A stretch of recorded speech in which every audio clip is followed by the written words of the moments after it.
আসসালামু আলাইকুম। আমরা চলে যাচ্ছি পাগলা মসজিদে নামাজ পড়ার উদ্দেশ্যে।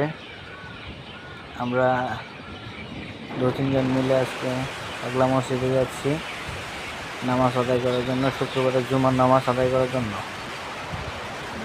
আমরা কয়েকজন যাচ্ছি, ওর জন্য দোয়া করবেন। পাগলা মসজিদ ঐতিহাসিক একটা মসজিদ, যেখানে অনেক দূর দূরান্ত থেকে মানুষ নামাজ পড়তে আসে। আমরা দোতলায় নামাজ আদায় করলাম, নিচে অনেক মানুষ নামাজ আদায় করছে। নামাজ শেষ হয়ে গেছে, মানুষ দলবদ্ধভাবে যার যার গন্তব্যস্থলে চলে যাচ্ছে। বাইরে প্রচুর মানুষ হয়েছে, ভিতরেও অনেক মানুষ। আমরা দোতলায় আসছিলাম, আমাদের নামাজ শেষ, কিন্তু সিঁড়িতে প্রচুর পরিমাণ মানুষের জাম লেগে গেছে, যে কারণে বেরোনো যাচ্ছে না। প্রচুর জাম, প্রচুর মানুষ হয়েছিল আজকে শুক্রবার।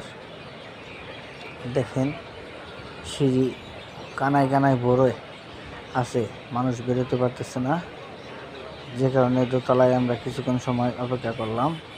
এদিকে মহিলা মানুষের এখানে দেখেন প্রচুর মহিলা মানুষ নামাজ আদায় করার জন্য আসছে। পুরুষ মানুষের থেকে মহিলা মানুষ এখানে বেশি আসে। অনেকে মান্যত করা থাকে, তারা মান্যত দেওয়ার জন্য আসে।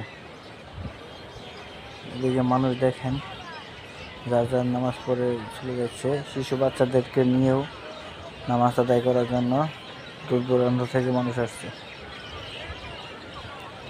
এখানে মানুষ যা চায়, তাদের মনের আশা পূরণ হয়। মানুষ অনেকে নিয়ত করে আসে, অনেক কিছু আল্লাহর কাছে চায়। আবার অনেকে মানত করে, কিন্তু আমাদের কোনো মানত ছিল না। আমরা নামাজ আদায় করার জন্য ঐতিহাসিক পাগলা মসজিদে আসছিলাম। এখন বাসার দিকে চলে যাচ্ছি। সবাই আমাদের জন্য দোয়া করবেন, আমরা যেন ইসলামের পথে থাকতে পারি ইনশাআল্লাহ।